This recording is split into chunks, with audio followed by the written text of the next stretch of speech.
Good morning, students. So finally we have completed the male and female reproductive systems, anatomy and physiological events. Okay, I hope you understand the concepts.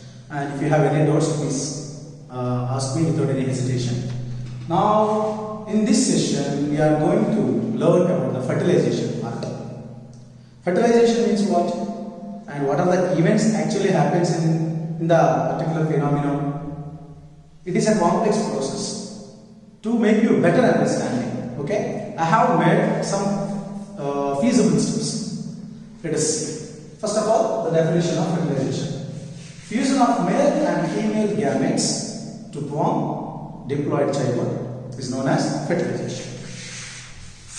So, fusion of male and female gametes to form diploid zygote.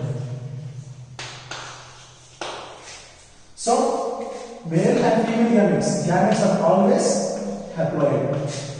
Zygote is always diploid. So, two haploid gametes are going to fuse or form a diploid structure, nothing but zygote. This process is called fertilization.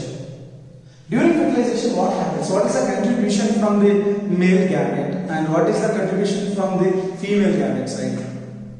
If the fusion happens before formation of zygote, what happens?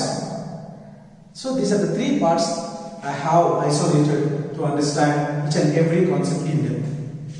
I will tell you what are the three steps I have partitioned to make you understand better way. Number one is what is the contribution from the sperm side. That's here you can see from sperm side what is the contribution. It's the first part. Second, what is the contribution for the fertilization from ovum side? Ovum means for secondary oocyte. Actually, it is not ovum. In this part, we cannot consider there is a ovum. It has to become ovum. So that what is the contribution from the secondary oocyte side? That is the second part. Third part, once they together fuse, you may think, sir, once the together fuse, fertilization has done. Of course. But fusion happens and formation of, between the fusion and formation of zygote, again, some in-depth internal steps were there. So that's why I have given common events. After from both the contributions, before the formation of zygote, what going to happen? So that is a common events. Like that, the three steps will give you a good information to answer any kind of questions regarding the concept fertilization. Let me discuss all the three steps in detail. So, concentrate on the first one. Clear? From the sperm side, what kind of contribution comes for the event fertilization? Let us see. The first thing you can see here, that is arrival of male gamete. So, to fuse with the secondary oocyte, sperm has to come into the female reproductive tract. That is what? Arrival of male gamete. Arrival of male gamete means the sperm has to approach. Okay, in this step again we have to learn how it comes, nothing but insemination. After insemination, how it will travel, what kind of positives and negatives are there in entire the sperm journey in female reproductive tract. These things we will discuss here. This is what the basic idea. After a couple of minutes we will go into the main concept. Okay, next, once the sperm approach, then what will happen here? Compatibility. Once it is going to be contact with the secondary oocyte, it has to receive the sperm. The sperm and ovum of a same species can be fertilized. If the sperm is from other animal, other species, then it cannot be fertilized. So that it has to check the compatibility. Sperm has to check the compatibility. Okay, by releasing some chemicals. So fertilizing and anti-fertilizing. Here, if you see that anti-fertilizing will be released by the sperm. And how it will be checked by the ovum will be detailedly come to understand, okay, in this part. Thirdly, releasing of the sperm license. Once compatibility happened, the sperm has to release some chemicals to fertilize. So this is what the part and contribution you can consider from the sperm side. Clear? On the other hand, for the fertilization, what ovum can be contributed with its actions. First thing, to fertilize, ovum should come to the part of ampulla isthmus junction, nothing but a part of fallopian tube, mainly ampulla towards the isthmus junction. So, For that, first I have to release my secondary oocyte. That is called ovulation. First, ovulation occurs. In ovulation, what happens? Releasing of secondary oocyte. After ovulation, along with the infantibulum of fallopian tube through ostia, secondary oocyte will be grabbed, collected, and inside the fallopian tube, it has to travel towards ampulla. That part is called compaction. This is the second process. So, by the compaction, once secondary oocyte reaches the ampulla, nothing but fertilization center, it has to be matured. Why? Because still it is in secondary oocyte stage. Secondary oocyte was arrested in metaphase 2 of meiosis 2. Remember guys, it was not completed meiosis. So that it has to complete. These all are the contributed. Without complete, how it will become a ovum. So all these are the contributions from the ovum or secondary oocyte side. Nothing but ovum side. Clear? So earlier we have discussed the events of sperm towards the contribution, their contribution towards the fertilization part, and these are the three events from the secondary oocyte side. We can consider these are the contributions from the secondary oocyte. Once they two together, male gamete and female gamete, nothing but a sperm and secondary oocyte has been contacted together. Okay, then what happens? Common events. See here, syngamy, fusion of gametes, means their membrane, sperm membrane and ovum membrane fuses, that is called syngamy. Once fused, nucleus will be fused later, that is called karyogamy. Karyo means nucleus. Once karyogamy happens, fertilization go, nothing but I am showing here. We can say this one. This is the second step, and this is the third step. Okay, it was reversed. So once syngamy happens, fertilization cone happens. After fertilization cone, karyogamy happens inside the cytoplasm of the oocyte. Then diploid zygote will be formed. Then later some significant features will be also there. So this is the overview of complete fertilization part. If you understand these parts, basic parts, then you can understand any part of twist, any part of logics in the examination, so that you can answer easily. And guys, don't think that in our NCERT text they have only 5 lines about the fertilization. Why you are teaching this much of depth? So once you try to answer some questions of the previous examinations and observe, are there exactly lines of textbook? Their meaning and their depth is behind the textbook lines. Means we should not go through only textbook lines. We have to understand the concept behind every textbook line narration. So the concept is very important. So let me explain detailedly. First is from sperm side. So the first one is arrival of male gamete, nothing but sperm approach. The sperm approaches towards the fertilization center by 2 ways. Number 1 is insemination and part 2 is parasitation. So by your existing knowledge, insemination means what? Entry of semen by male external genitalia during coitus into vaginal tract, nothing but copulatory canal. So how much of semen enters? For one coitus, nothing but intercourse, 3 to 5 ml of semen enters. Clear? In 3 to 5 ml of semen, average is 3.5. 200 to 300 million of sperms are exist. Clear? In 200 to 300 million of sperms, 40% of sperm should be structurally perfect without any damage, no mal structures. So this is also known point. And 60% of the sperms should be motile faster than others, so they should be vigorously motile. This is also well seen point. And lashing movements of the sperm should be good. Why? Because the sperm has flagella. Flagella has to lash. The lashing movements are less. The speed of sperm will be reduced. Actually, what is the speed of sperm? Here, 1 to 3 mm per minute. Lashing movements are good. Otherwise, it will be reduced. That is a different condition called asthenospermia. In asthenospermia, sperm's motility will be reduced. That is a deficiencies. Later we will discuss in this part only events that are encouraging the fertilization part. Now another one is prostaglandins. Guys, this is also known part. Prostaglandins are present in the seminal plasma secreted by the seminal vesicles.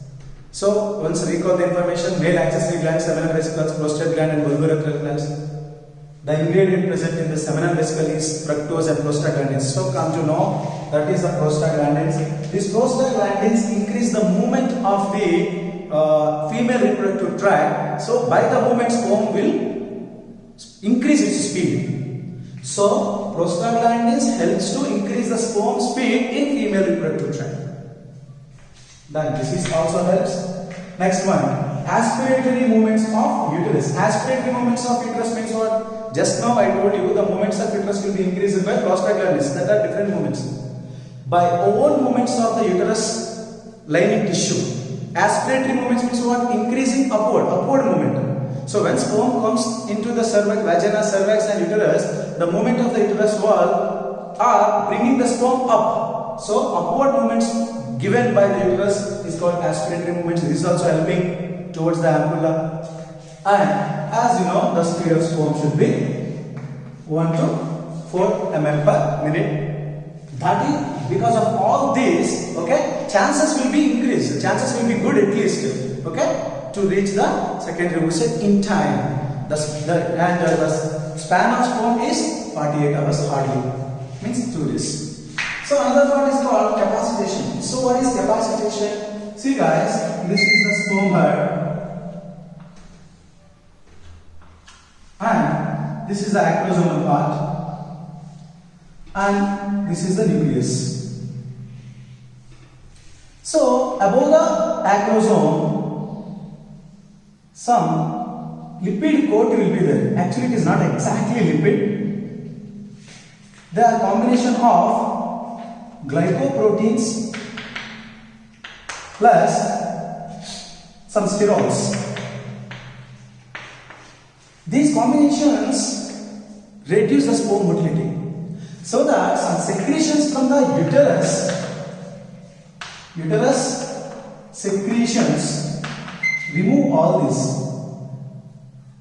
Once the depositions near the acrosome are removed by the chemical secreted by uterus, then the membrane will be very thin.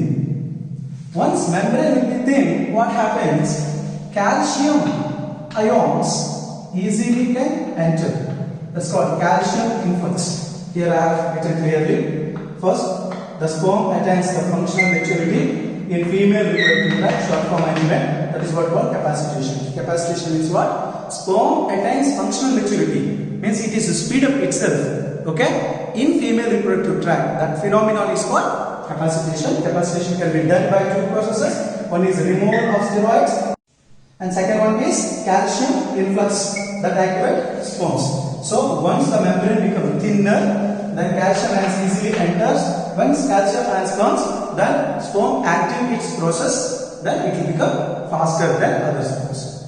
It happens to every sperm. The sperm who undergone the capacitation first, it will move faster than others. That is what exactly meaning of my words. Clear? Here we see that in insemination and capacitation something favor happens to the sperm.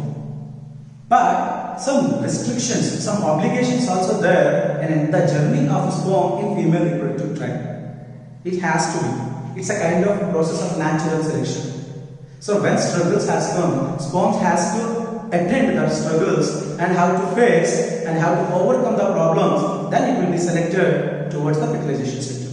Let us see that part. So, what are the barriers to the sperm? After insemination, in some process, sperm's number will be decreased or sperm motility will be decreased. Some abnormalities happen to the sperm. So that's some sperms out of 200 to 300 million. Some sperms cannot overcome one step. So the sperm number will be reduced at the time of final destination. Nothing but in ampulla isthmus junction. Let us see what are they. The first one is acidic secretions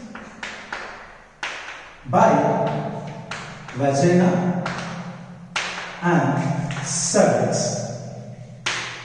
Actually, in the semen, sperms are sustaining the pH of 7.4, 7.2, 7.8 like. Means what? It is an alkaline medium. In alkaline medium, sperm can sustain. But vagina, it is present in the external genitalia. Beside the vagina, some secretions will be there. Bartholin glands and Skene's gland secretions are also there. Acidic secretions are also there.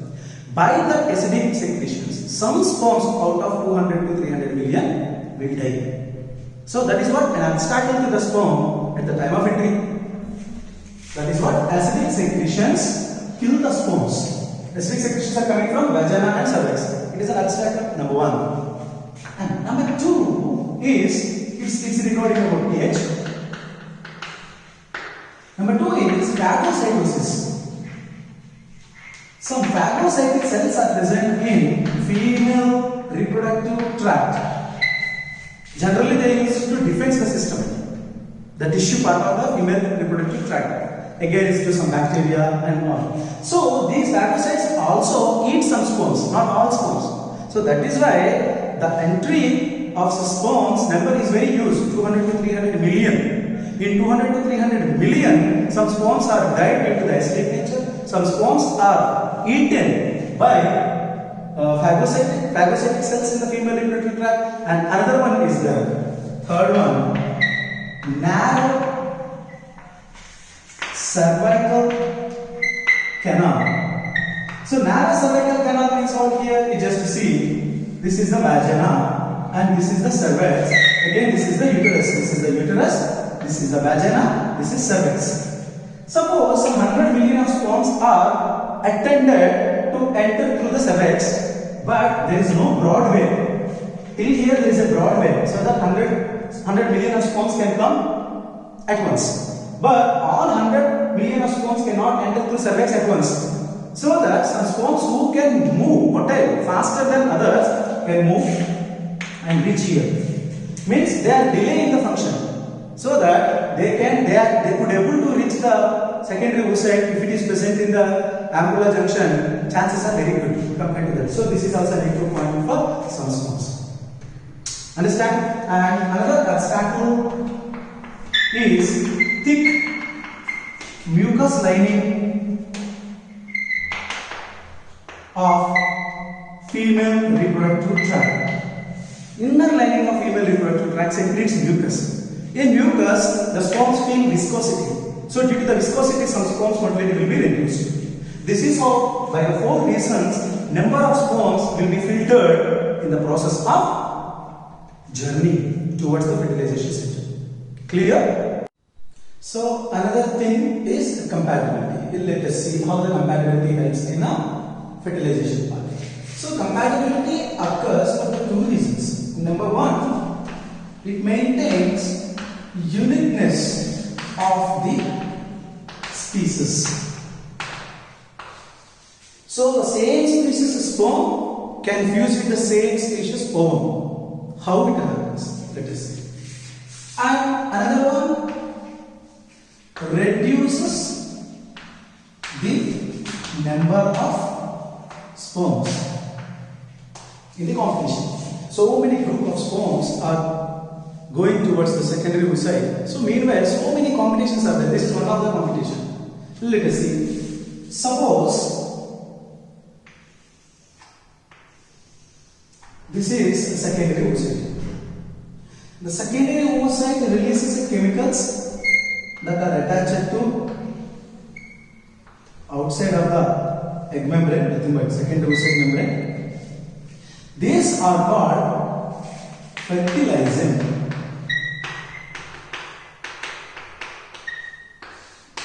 These are called fertilizing.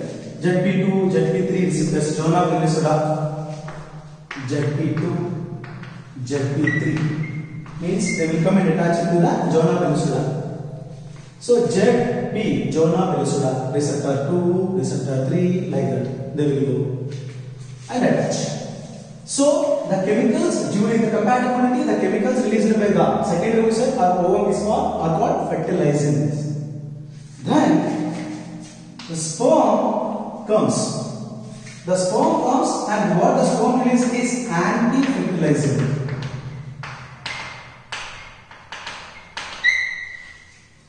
Anti-fertilizing is a chemical released by sperm. Fertilizing is a chemical released by secondary oocyte.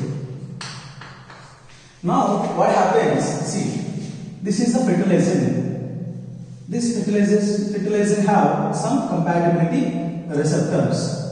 For that, these sperms will go and bind like this.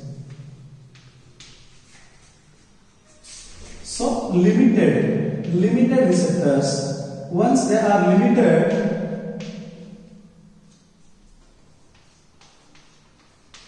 so sperms number will be reduced. Suppose here one lakh of sperms has come. Here the chemicals are about 1000. So out of 1 lakh, 1000 sperms only can bind. Non-binding sperms cannot participate in the fertilization. Simple. So that is why I said they reduce the number of sperms in the competition. Compatibility checks first by the fertilizer and anti-fertilization part. During compatibility also, compatibility means what? The released sperm, the entered sperm belongs to human species, then it fertilizes with the human secondary oocyte. Otherwise not. Why? Because the chemical, this is anti-fertilization also can be anti-fertilizing is a chemical. Fertilizing is a chemical. Both chemicals should compatible, nothing but both should be matched. Then only it will be attached. Otherwise, it will be fall from anti-fertilizing. If they fall means what? They cannot attach. They cannot attach to the fertilizing means what? They cannot participate in the event of fertilization. So, compatibility is so important. That maintains uniqueness of the species. That never allow different species. One species of ovum never bind with another species of sperm. Okay, after compatibility, another contribution from the sperm side is acrosomal reactions. You know very well, acrosome is a modified Golgi complex. It is above the nucleus and it is going to contact with the sperm first. So, if you observe the head part of the sperm consists of nucleus and acrosome. This acrosome secretes 3 enzymes. Such enzymes reactions are called sperm lysis. You see the number 1, corona radiata penetrase. Corona radiata penetrase releases first. If you see, so many sperms comes closer to the secondary oocyte after many obstacles and encouragements. So the sperm who swims very fast, okay, and come closer to the secondary oocyte and starts fusioning activities. In that, closer to the acrosomal reactions, what is the first enzyme? The secondary towards secondary oocyte, the sperm can be released is corona radiata penetrase. So, corona radiata penetrase can be cleaved by some of the acrosomal part, not entire part of acrosome. So the very first part of acrosome can be converted into corona radiata penetrase and it helps to cleave the corona radiata. So if you observe closely, between the corona radiata, some hyaluronic acid was there. So this hyaluronic acid is also gives a lot of surface. So to clear the surface, it releases second part that is called hyaluronidase. Hyaluronidase is another enzyme, also a part of acrosome, which uses to cleave the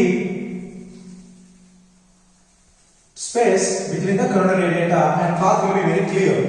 As sperm comes closer to the secondary oocyte, you can see the changes here. So here, the sperm in the step 1, which contact the corona radiata, where acrosome part corona radiata penetrase dissolves the corona radiata. Later, hyaluronic acid comes followed by the corona radiata penetrase and which is used to cleave and clear the non-cellular substance, nothing but hyaluronic acid. Then, after the hyaluronic acid, the sperm has to face another challenge, that is the barrier, nothing but zona pellucida. So, another enzyme from the acrosome, you can see this is the last or almost the finishing part of the acrosome called zona penetrase. Zona penetrase is also called acrosinase. the main enzyme which comes to cleave the zona pellucida. See guys, this is the zona pellucida. Now in the step 2, the sperm across the zona pellucida. After the zona pellucida, what will be the oolemma, ovum membrane, nothing but secondary oocyte membrane will be there. So this is how acrosomal reactions helps in the activities in which the sperm almost closer to the oolemma. So I repeat, there are 3 enzymes are coming from the sperm. Number 1 is corona radiata penetrans, number 2 is hyaluronidase, number 3 is zona penetrans, which is also called acrosinase, main enzyme. All 3 together called sperm lysins. So sperm lysins helps in the fertilization by clearing all the obstacles on the surface of the secondary oocyte. What is the first one? Corona radiata. What is the second one? Hyaluronic acid. What is the third one? Zona pellucida. All the 3 by their respective enzymes will be cleared and give a clean path to and penetrate the sperm towards the oolemma. This is what the third part and contribution from the sperm side. Understand? Till now we have seen the contribution part from the sperm side. So now the time we are having to discuss about what are the contributions from secondary oocyte side. Okay, towards fertilization part. So as we discussed early in this session, that is part ovulation, and 2 compaction, and 3 maturation, nothing but completion of meiosis 2. So ovulation. When Graafian follicle, nothing but matured follicle comes because of the LH, Graafian follicle ruptured in the inside the ovary, then secondary oocyte releases. Secondary oocyte releases along with the corona radiata and cumulus luteus substances. Clear? Then released secondary oocyte will be collected by a part of fallopian tube, nothing but infundibulum. Infundibulum which part? Fimbriae. In fimbriae, between the fimbriae what is the ostia. So through ostia, the released secondary oocyte will be grabbed, nothing but collected and placed inside the fallopian tube. Then fimbriae job has done. Later, what happens? Compaction. Compaction means what? Traveling of secondary oocyte by the help of cilia. I already told you, inner lining of fallopian tube, nothing but oviduct, is lined by simple columnar ciliated epithelium. This simple columnar ciliated epithelium shows compaction movement, means movement of cilia in one direction. So because of this direction, the secondary oocyte moves only forward, not backward. Forward towards ampulla, the bulge part of the fallopian tube, where conditions are suitable for fertilization. So within 24 hours it reaches. So plus or minus 5 to 6 hours also ovum can sustain. So by compaction, the secondary oocyte reaches the ampulla. Later it waits about 24 hours. During that time, if sperm meets, then what will happen? Completion of meiosis 2. Everyone should remember, secondary oocyte has travelled for the fertilization. Secondary oocyte is arrested in metaphase 2 of meiosis 2. Why? Metaphase 2 arrested means anaphase promoting factors were absent. Where does the anaphase promoting factors are available? Let us see. Now that reaction is a very important.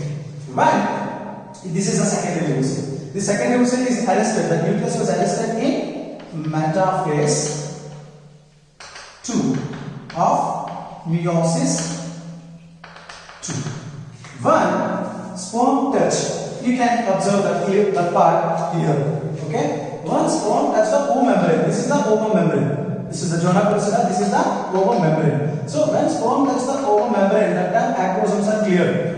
You can already acrosome is there and gradually it is reduced because of its actions. It is lysing itself. So when acrosome is completed, then nuclear membrane is almost contact to the ovum membrane. Nothing but sperm had penetrated into the ooplasm. That time what happens? As early as sperm touch the ovum membrane, then secondary oocyte, which is actually the metaphase 2, completes its metaphase 2 and meiosis 2 also.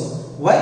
The sperm brought some chemicals. The chemicals are nothing but anaphase promoting factors. What exactly required? So that this anaphase promoting factor activates the secondary oocyte, which was arrested in metaphase 2 of meiosis 2. Instantly it is completed and forms ootid. The ootid becomes ovum. So as the sperm touch the ovum membrane, meiosis 2 will be completed. Once meiosis 2 is completed, contribution from the secondary oocyte side is finished. Nucleic material brought by the sperm, the one who meets the ovum, okay? Then that is having a set of chromosomes, nothing but haploid. So here 23 chromosomes were there. Ovum is haploid already, it is also having 23 chromosomes. Okay? In 23 chromosomes here, one thing, very important thing has to discuss. If you see the sperm, it has a 23 chromosomes, in that 22 are allosomes and it consists of X and Y. Sorry, X. Another sperm may contain 22 plus Y.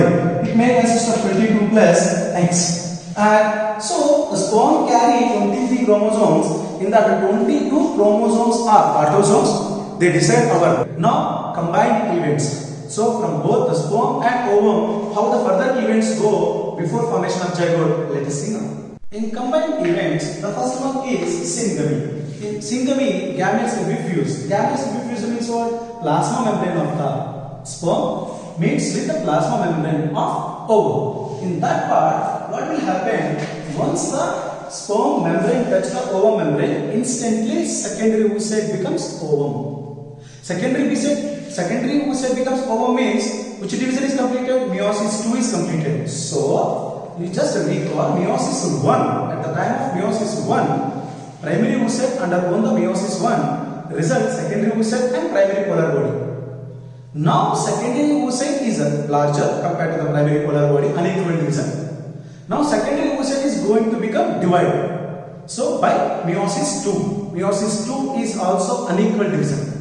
So unequal division gives one small cell, one large cell. Large cell is nothing but ovum. Ootyl becomes ovum. Then the other small cell is there now because of the result of meiosis 2, that is called secondary polar body. Secondary polar body is formed, okay, in the perivitellate space. Entire this part is secondary oocyte become matured and ovum, and this is secondary polar body. Secondary polar body degenerates gradually.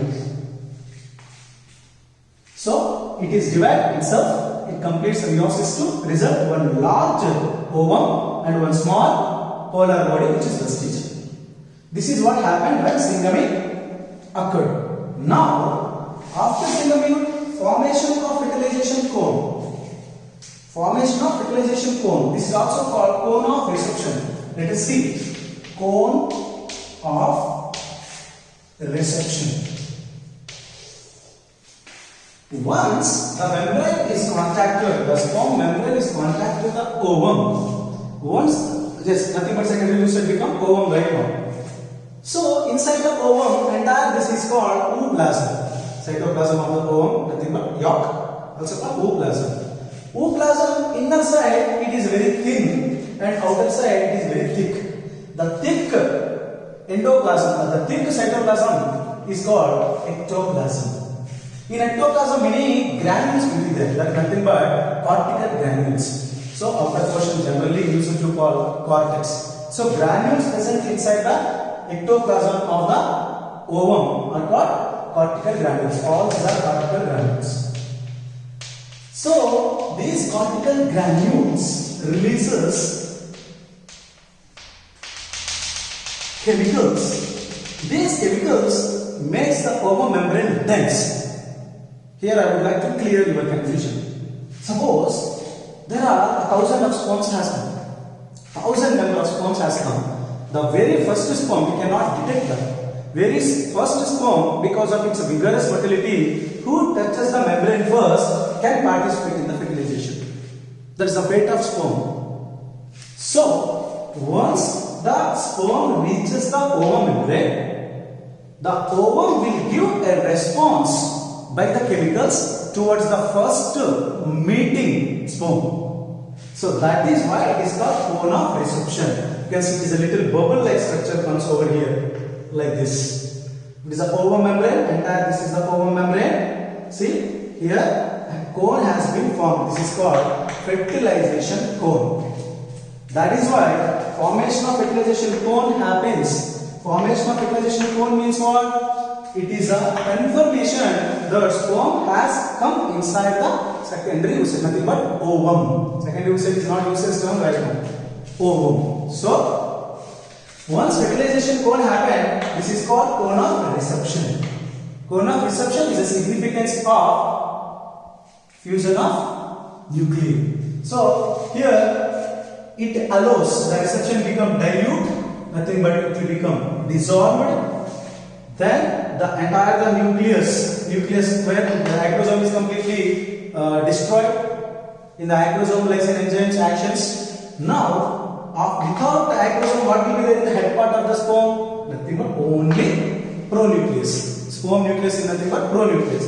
This pronucleus will enter. So here, come here. So once the entire thing is ruptured, once the sperm comes and release its nucleic material. Somatic characterizations except gonadal means reproductive characters cannot be decided by autosomes. Reproductive characters can be determined by, can be designed by a chromosome called X or Y. So either X or Y, both are called allosomes. A sperm, as it is coming as a gamete, it can carry only 23 in 23, 22 plus X or 22 plus Y. Chromosomal pattern, sperms are two types, X carrying sperms, Y carrying sperms. Suppose the sperm, for example, this is the sperm A, this is the sperm B, and this is the sperm C. Sperm A has participated in the fertilization. Then what is the set of chromosomes pattern here? 23. Number of chromosomes, okay, pattern 22 plus X. Ovum stat is always the same. 23 means what? 22 plus X. Why? Because that 23 pairs, now 23 means what? X and X. Secondary oocyte being only X. But here 22 plus X or 22 plus Y. If the 22 plus X type of sperm participated in the fertilization, then 22 plus X plus 22 plus X, 44 plus XX, that is equal to 46 chromosomes. Diploid zygote will be formed. If this zygote undergoes the embryogenesis, then upcoming fetus and baby is female. That is why sex determination takes place at the time of fertilization only. It is also a type of significance and result of fertilization. I repeat, why this zygote is going to become a baby girl? Because the sperm which met in its fertilization time brought X type of chromosome in its allosomal pattern. Suppose if this sperm participated, then this is 22 plus Y. So this is 22 plus, it will become Y. It is 22 plus X always. Ovums always X type. So that 22 plus Y plus 22 plus X is equal to 44 plus XY. 44 plus XY is also 46 chromosomes, 23 pairs. But due to the presence of Y, this zygote undergoes the embryogenesis and become male fetus, become boy. This is why at the time of fertilization itself, either male or female can be determined genetically but not physically. Physically, male or female, either male or female can be diagnosed by the 3rd month of pregnancy by the appearing of the testicles or secondary sexual organ. In which phenomenon both the nucleus are being synchronized? The phenomenon is what? Karyogamy. The last contribution in combined events is karyogamy. Karyogamy result what? Zygote. Zygote is the result of fertilization, so event is completed. So I will recap everything in 1 minute. If you observe, syngamy happened, gametes are fused. Once gametes are fused, the female gamete mature itself, means complete the meiosis 2. Then it is ready for the karyogamy. Before syngamy, fusion of gametes, and before karyogamy, fusion of nucleus, what is happening? Cone of reception, cortical reactions taken place. Due to the cortical reactions, fertilization cone happened. After fertilization cone, nucleus of the sperm completely combined with the sperm nucleus, and N plus N become 2N, that is nothing but zygote. Clear? So zygote is formed, fertilization is completed. So, in the conclusion of the fertilization session, I would like to say some significances, okay, of the event. Let us see. The number one is the fusion of two gametes. So, when the gametes occur, genetic variations take place. Why? Because gametes are derived from meiotic division. In meiotic division, in packaging, recombinations will be constructed. Due to the recombinations, the upcoming individuals, nothing but the progeny, have different characters than the parents. Understand? So, that is the number one. Fusion of two gametes gives genetic variations. This is the first significance of the fertilization. Second one is meiosis II is restarted, as already I discussed. Secondary oocyte, which is arrested in the metaphase of meiosis II, it restarts meiosis II process and completes and finishes. This is the second significance. Third one is, so secondary oocyte, nothing but the egg, retain its cytoplasmic content before it is loosed in the process of maturation. Okay, and again it will regain. Next. And also formation of polar body. Secondary polar body has formed in the perivitral space. That is also significance. Where polar body is there from there cleavage begins. Okay, so that there is an animal pole opposite to the abanimal pole. In the future lessons you come to know. Then other fourth significance of the fertilization is chromosomal sex determination. So sex will be determined chromosome by the chromosomes at the time of fertilization only. So who decides the sex determination in human?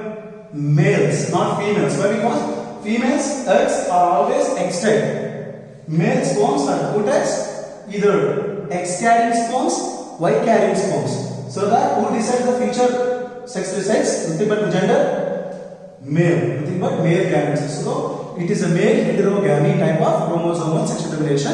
In genetics lesson, okay, we used to discuss the part.